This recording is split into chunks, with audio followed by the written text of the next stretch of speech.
So, I want to make this vlog today in response to Florida and the last hurricane that's been through there and the recent one. Here in Australia we have hurricanes, but they're called cyclones, and we've had a lot of events, a lot of natural events, and just another quick one overnight. A little mini flood going on in the backyard, but nothing compared to what's going on there, right? Like, I really feel sorry for those guys. I saw a quick segment on Justin Rhodes. I didn't know he was in the Florida area. Looks like it just wiped out his place. My friend Mike Van Duzee, I'm waiting for him to get back to me. He's in the Florida region as well. And I've known him for many years now, and we've been on a few video segments together and been chatting online. And you know, lots of people have families and different things in this area, and big evacuations, and they're really ramping it up in the media about being one of the biggest typhoons in 100 years and things like that. And look, I've been in a natural disaster. I'm a tsunami survivor myself. 2004, I think it was, around Boxing Day. I was in a large yacht, 120-foot ketch. Saw it all happen right in front of my eyes. Without getting into that too much anyway, I just wanted to bring this forward. It's very hard to put the right words into context because we're not going through it. We're not the ones fleeing in cars. We're not, you know, maybe you are watching this one and you are one of those people, and my heart goes out for you. My prayers have been going out for you also. Now, people that have got lots of things, they could lose everything just overnight, or they've already lost everything and they're about to go for round 2. So where's this video going? Well, I think we need to understand in some situations, no matter how much we prepare and how much we do, we just cannot build things strong enough or good enough or whatever. But we can become more resilient to smaller things and have some control, because when we lose control in our lives, things become more difficult. Like, I'm going to have to build, like you can see this water here all piling up. I think we've had about 50 mil.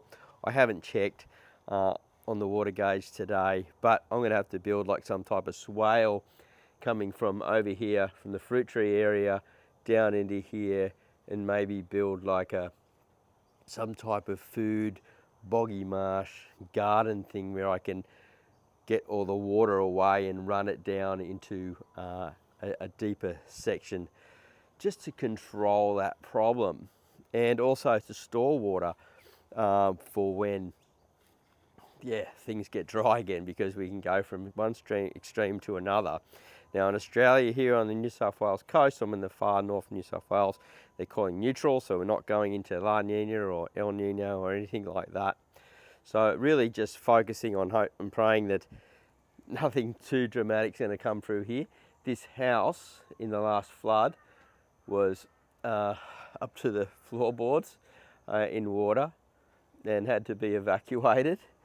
And I wasn't in this house at the time, I was in another place, and we only just missed out on the water coming over our floorboards. But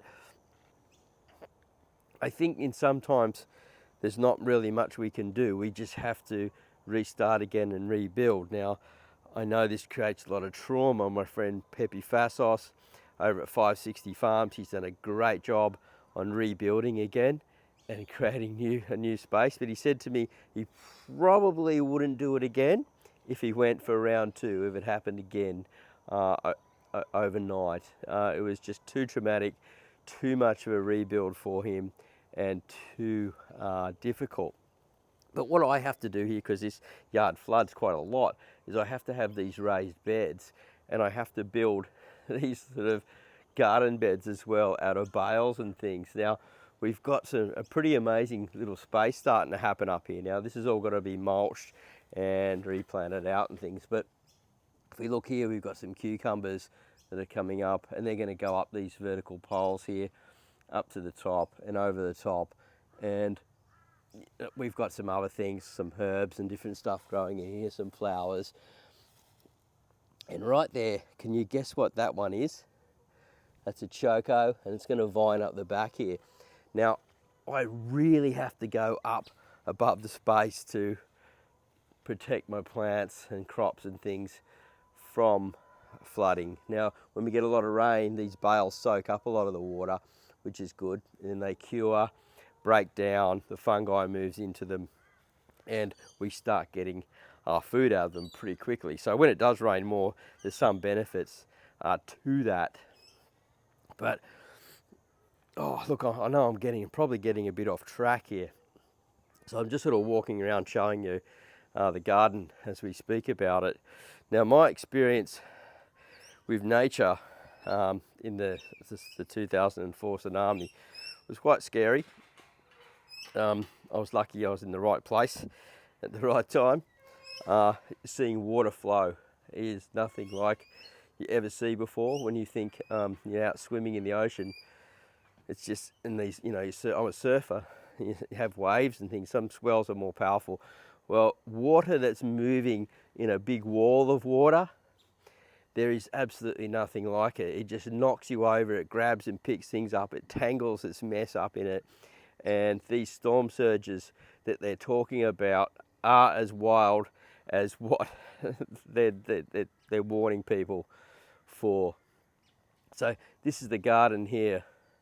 Sweet potato, worm farm. Over the back here, some more worm farms, tomatoes, cucumbers and things growing up, and our cost of living victory garden.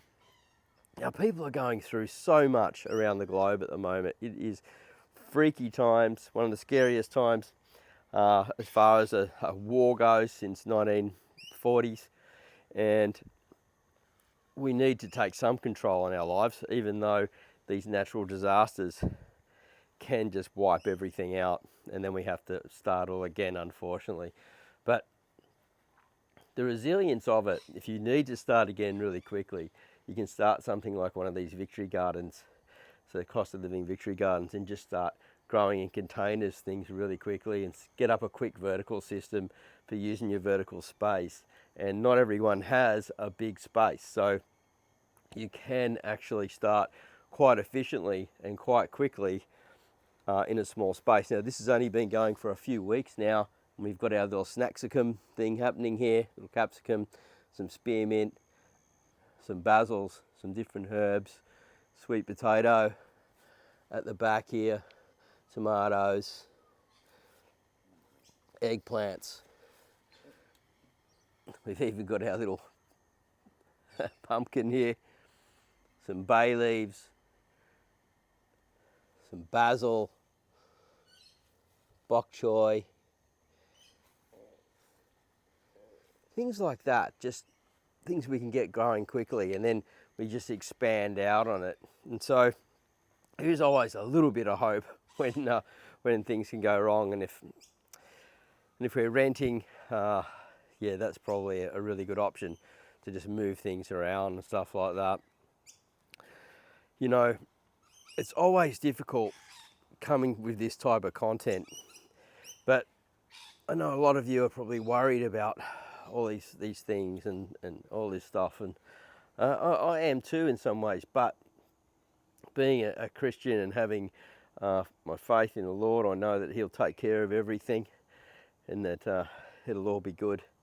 We've got not to worry as much. This is a coffee plant. Check it out, the flowers on it. It's just beautiful, isn't it, eh?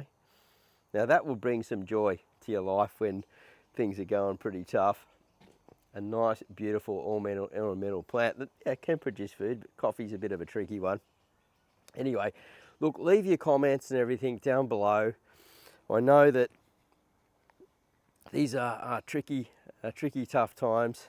Please put your prayers out for those that are in danger, and those that are suffering, and those going through hardships in the Florida area. Pray for their protection as well. I will be doing that, and we'll just see how things pan out in the next coming days. And look, I haven't got much else for you than that, but prayer's a powerful thing, so please use it, and we'll see you at the next video real soon. Bye for now.